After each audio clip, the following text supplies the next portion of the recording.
Assalamualaikum and hi, my name is Aisyah binti Ayub. My metric number is 277133.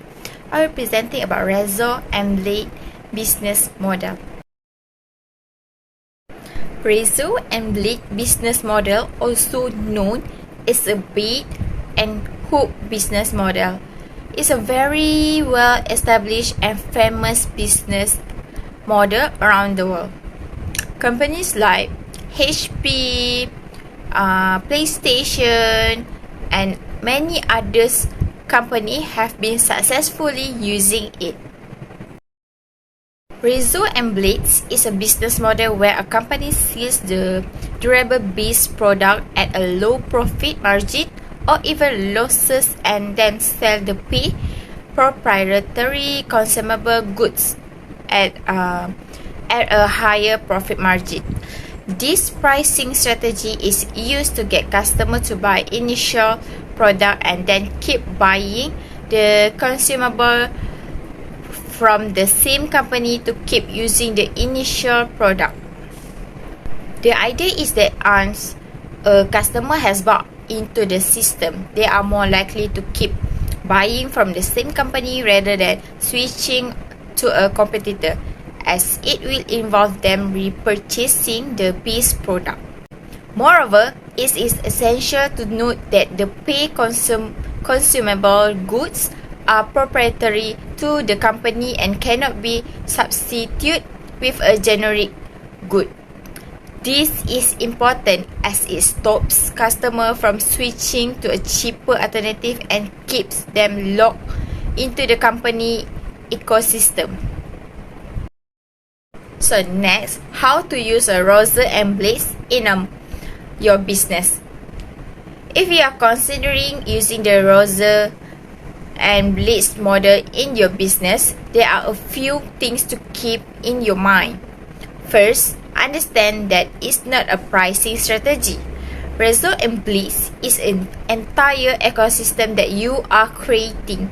This means that you need to have a strong understanding of your target audience and what they are looking for. Second one is find your base product and depend product. The model you will use will depend on which product is more essential to your customer. Use the usual Rezo and Blades business model if your base product is useless without the dependent product. It's similar to a printer and ink or PlayStation and games. However, if the dependent product is useless without the base product, use the reverse Rezo and Blades model. An example would be iTunes with the iPhone. Third, you need marketing. The Rezo and Blades model require an intensive marketing campaigns to attract customers and get them to buy your product. You need to give them a reason to buy your product over other product. Firstly, recurring revenue. One of the primary benefits of the Rezo and Blades model is establishment of a recurring revenue stream. By selling complementary or consumable products that need to be replenished regularly, companies can generate ongoing sales and predictable revenue. This provides stability and financial sustainability for the business. Next, customer lock-in. The Rezo and Blades model aims to create customer loyalty and a lock-in effect.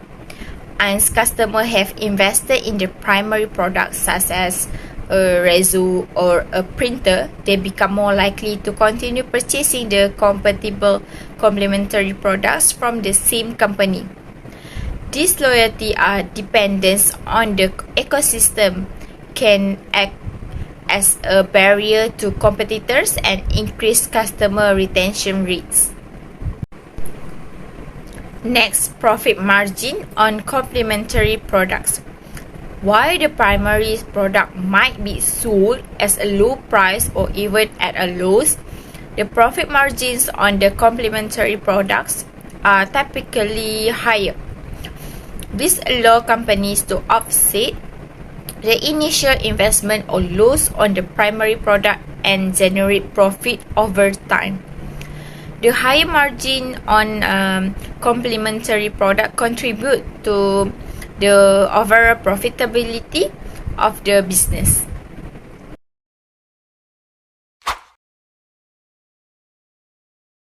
So, the first company is a PlayStation.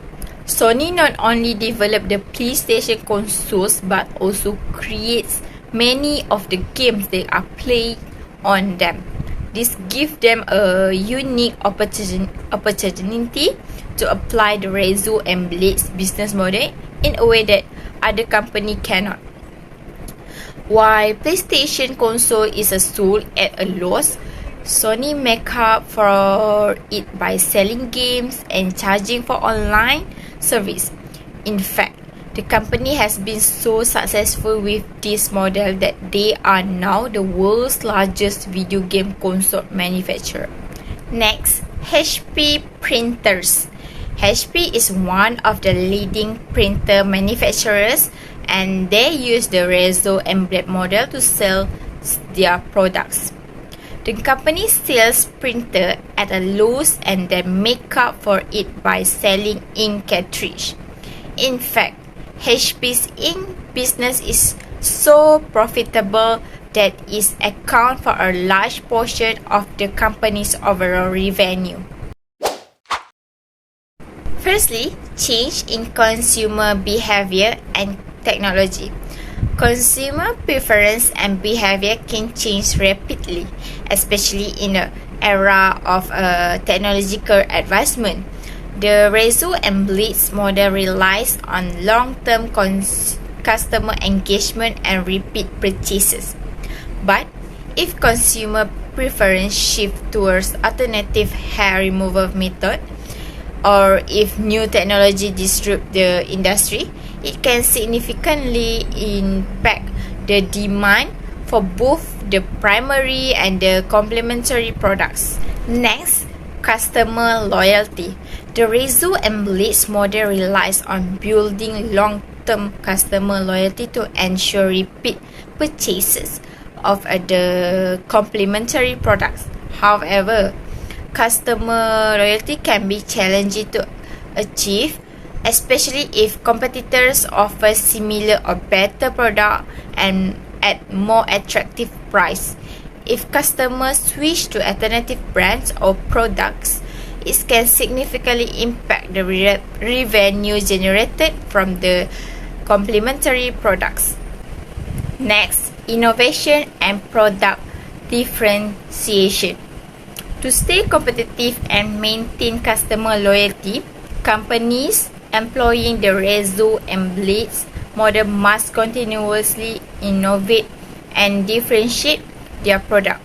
Failure to introduce new and improved products can be result in customer attrition and reduced demand for the complementary products, necessitating significant investment in research and development which can increase costs and put pressure on profit margins. First, continuous market analysis. Stay vigilant and closely monitor market trends, consumer behavior, and technology advancement. Anticipate change in the industry, adapt strategy accordingly. Regularly analyze customer feedback and market research to identify opportunities for product improvement and diversifications. Next, customer engagement and loyalty program. Develop initiatives to foster customer loyalty and engagement. Implement loyalty program, reward scheme, or subscription models that incentives repeat purchases. Establish strong customer relationship through personalizing marketing, exceptional customer service, and proactive communications. Last, differentiation and innovation. Invest in research and development to continuously improve and differentiate the primary product and complementary products. Introduce a new feature design or technologies that provide a unique selling proposition and enhance customer satisfactions. That's all from me. Thank you. Bye bye.